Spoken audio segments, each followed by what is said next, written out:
9 money rules of the top 1%. I'm going to share with you the rules of money that made me so rich that I questioned the meaning of making money. These controversial rules are what allowed me to go from broke 22-year-old to a multi-millionaire today. Some of these rules I picked up on my own during my 27-year career as an entrepreneur, and others I learned from some of the highest net worth individuals you probably know. So these are the 9 money rules of the top 1%. The first rule is to act your wage. It's not your salary that makes you rich, it's your spending habits. A long time ago, my dad said this: it's not how much money you make, it's what you keep. 33% of millionaires never earned more than $100,000 a year. It meant they knew how to invest their money. When I was 21, I made one of the biggest financial mistakes up to that point in my life. I had just finished doing a bunch of consulting, got paid a big check, decided to call my little brother Mo and say, hey, come ski on the West Coast, I'll cover everything. And for about a 10-day period, we lived a lavish lifestyle. We stayed at the nicest hotels, we paid for everybody's drinks, we ate at the finest restaurants. I bought him new gear. And at the end of it, he went back home and talked to my dad. And my dad calls me up and he goes, Dan, I heard about your trip. Did you put any money aside for taxes?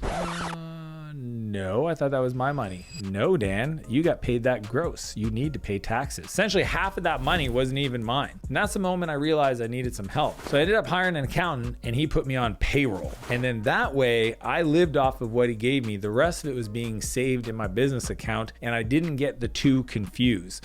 Here's what I learned from that experience and how I've brought that into my life. The first one is you have to automate your financials. My philosophy is that when the money comes in, I want it to go out into the different buckets it needs to go to without me ever seeing it. It doesn't matter. I set it and I forget it. 2, I pay myself as little as possible and I live on very little from a consumption point of view. Now, I know you might see me on my private jet or my supercar collection or my real estate. I get that. But what you don't understand is I live on a very small percentage of my income and I always have. Even when I was making millions of dollars a year, I was driving a 12-year-old car. I never lived above my means because I realized that if I wanted the capital to be able to invest in opportunities, invest in myself, it needed to be available. The third strategy is you can't save yourself to wealth, but you can't spend yourself there either. You need to live off of less than you make, automate the process, and make sure you focus on investing in yourself. Which brings us to number 2, which is the 10% rule. I live on 10% or less of my income today. I know this sounds crazy for a lot of you, and it might not be possible on a lower salary, but this is the goal, not the standard. So you might start with 40%,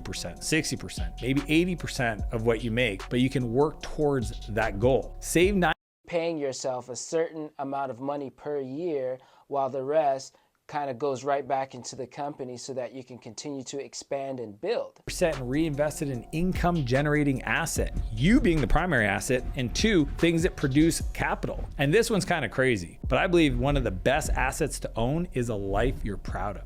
Most people have a scarcity mindset, so they try to live on as little as possible, but then the surplus, they don't do anything with it. So what you want to do instead is learn to live off very little, start accumulating, and then decide at what level you're going to start investing in other things, which is what we're going to talk about next. Which brings us to number 3, which is to prioritize investments. Here's a controversial belief.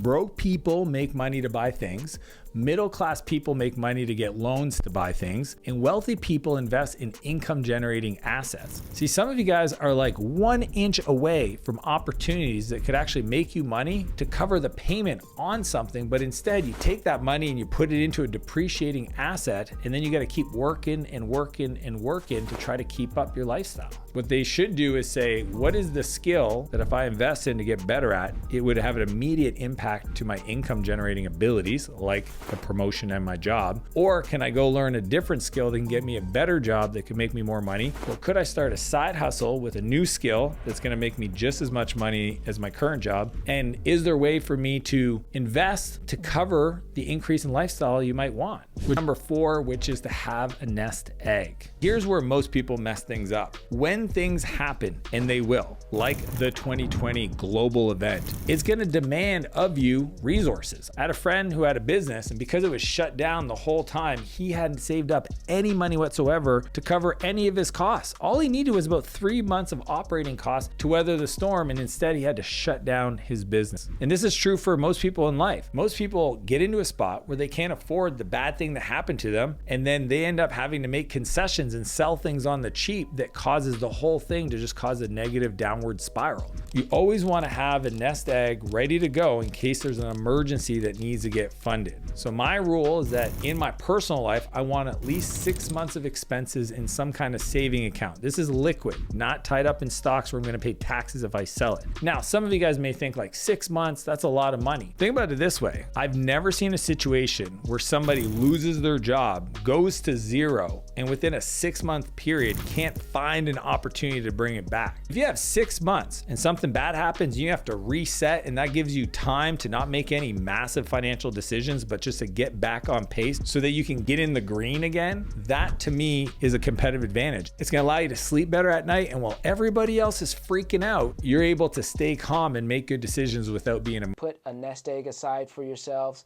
to where you can have some sort of savings put away to cover all your bills and expenses, whether it's for your business, for your home, your rents, your utilities, electric bill, gas bill, water bill, whatever it may be, food, gas, travel expenses, stuff like that. Make sure as an emergency fund, you always have that set aside for yourself. It allows you to operate from a place of abundance, not fear. Which brings us to number 5, which is don't be over leveraged. Now, I learned this lesson the hard way when I was in my early 20s. I wanted to buy some new furniture for my place. So I go to the furniture store, find some incredible stuff. I like a deep seated couch because I'm a big guy. I was like, how much is it? He goes, well, the truth is if you want, you can just finance it, no interest whatsoever for the first 2 years. And at the end of it, if you want to pay it off then, you can pay it off then. So you get essentially free money. And I was like, I like free money. So I fill out all the paperwork. Poof, I get approved.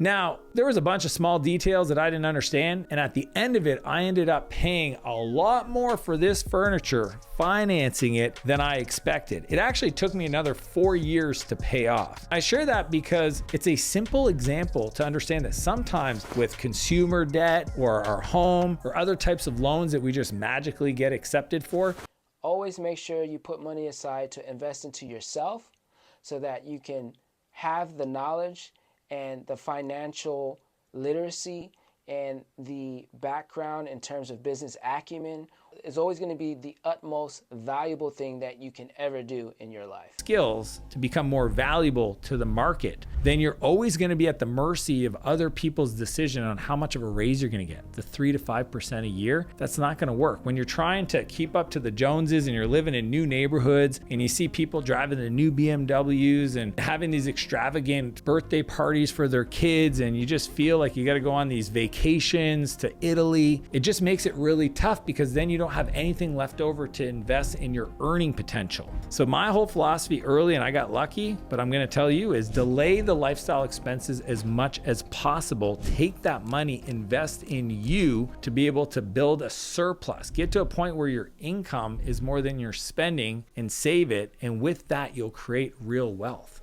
Which brings us to number 7, which is know your risk return. There's this fun quote that says, when somebody with money meets somebody with experience, the person with experience ends up with the money and the person with the money ends up with the experience. That's been my reality. What I've seen is most people get persuaded by people they love getting excited about an opportunity. They don't have anything better going on in their life, so they're like, oh, I don't want to miss this opportunity, so I'll invest. See, when you invest or do things outside of your area of competency, you're putting the whole thing at risk. For you to understand risk and investment, I want to show you the risk investment quadrant. So you have risk on the side and return potential on the bottom. Then I want you to place all your opportunities in one of the 4 boxes. Bitcoin would probably be in the high risk, high return. Then you got index funds, low risk, low return. Then you've got low returns, high risk. Now it's a trick question because you shouldn't have anything in that box. And then buying a business or real estate with value add, that's low risk, high return. What you want to do is maximize your investment in the bottom right box. The best business to be in is the business you know. So if you're a real estate agent, stay in real estate. If you're a designer, stay in design projects. If you're an editor, stay in media projects. But the business you know is where you want to be investing in your skills or different opportunities. What I do now is I get situations where there's asymmetrical reward, meaning that I can invest or buy a business with some level of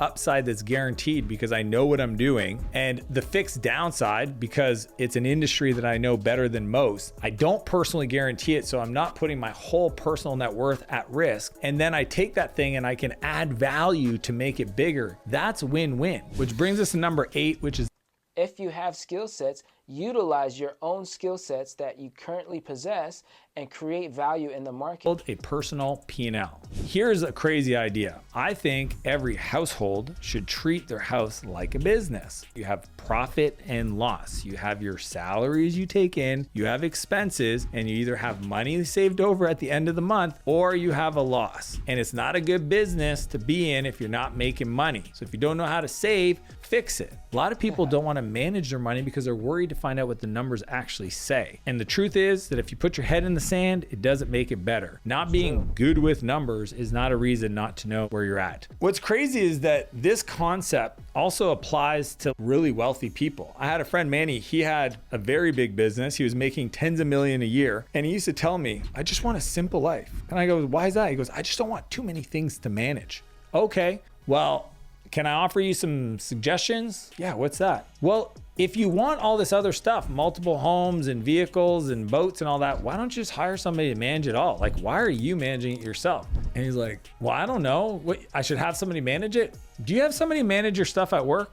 Yes, perfect. You bring it to your home. That's what I do. I have a house manager. She's responsible for all the things that are my responsibility or my wife's. And because of that, there's no stress. You can hire somebody to own and manage your stuff so that you don't have to be a burden of it. I think if you have possessions and you're a prisoner of those possessions, it doesn't matter if you have a little bit of money or a lot of money. So if you can optimize your time in a way to where you can allocate that time that's being spent towards someone else managing the business or taking on certain tasks for you, and you pay them to do that, then that's good for you because now you can allocate that extra time that you have as a business owner to maybe expand more, start another business, or spend more time with your friends and family. Having nice things stress you out, you are a prisoner to those nice things. You're a prisoner to your possessions. But what I discovered talking to my wealthy friends, and this is a big secret, is the wealthiest people aren't managing their own estates. They have estate managers. They have people that run their personal life just like a business. How do you do that? You have a P&L. You have your income, you have your expenses, you create budgets. You do the same thing you would in a business, you just do it with your personal stuff. Some people call it a family office, right? Where you have a team of folks, maybe your wealth managers, your accountants, your legal team, and they sit down and they review your investments, your decisions, and make sure that everything is working as best it can to avoid the amount of taxes you're paying, to make sure you have the right insurance coverage, to make sure your portfolio is well balanced. Which brings us to number 9, which is money is a tool, not the goal. The goal of life is not to just have a lot of money. It's to use that as a resource to create, to expand, to serve other people. I know some people that are so poor, all they have is money. They don't have relationships. They don't have opportunities. They haven't grown. That's why I drifted for 2 years. I didn't expand. I wasn't learning things. I wasn't trying to create in this world. It doesn't matter if you have $1 million or $100 million. It's who you get to become in the process. That journey of creating wealth is really about doing the work on you. If money is just a store of value and like a battery, it needs to be put to work. If not, it's not useful. If you don't use it to help other people and you're just helping yourself, it's gonna feel lonely. The point is use the money to buy you time so that you can invest it in yourself to become more valuable, so you can reinvest it in making more money to buy more time to become more. And focus doing work on projects that light you up. It's why I wrote my book, Buy Back Your Time. Everything's in there. If you don't focus on becoming more, then the world is harder. When you can get to a place, regardless of how much money you have, where no matter what happens to you, you can be happy, that it's not about the possessions, it's not about the money in your bank account, that's special. And it requires you to go ahead and do the work. It requires you to get better. If you like these 9 money... He's right. It requires you to go out, do the work. Don't be afraid. Take action. Take the risk. You know, massive action in your life is always very important, because if you're taking action and you're moving towards your success, even when you have downtime, take advantage of that. You know, if you have downtime in your life, don't go watch movies. Don't go to the store just to eat ice cream, Don't, just waste time, right? And you know what I mean. Like if you need groceries and stuff like that for your home, fine, go get groceries. But don't just go just to waste time. Save your money, put it away, build a nest egg, manage your profits and losses in terms of P&L. Make sure that you're investing into yourself with your own skill sets to provide towards the economy, and you can build a life that you've never dreamed of before and have those freedoms that you so desire, right? And there's nothing wrong with that. There's nothing wrong with that at all. So, guys, thanks for watching Nova Society. Don't forget to subscribe to the channel. Please like this video. Leave us a comment with your thoughts. And I'm out. Peace.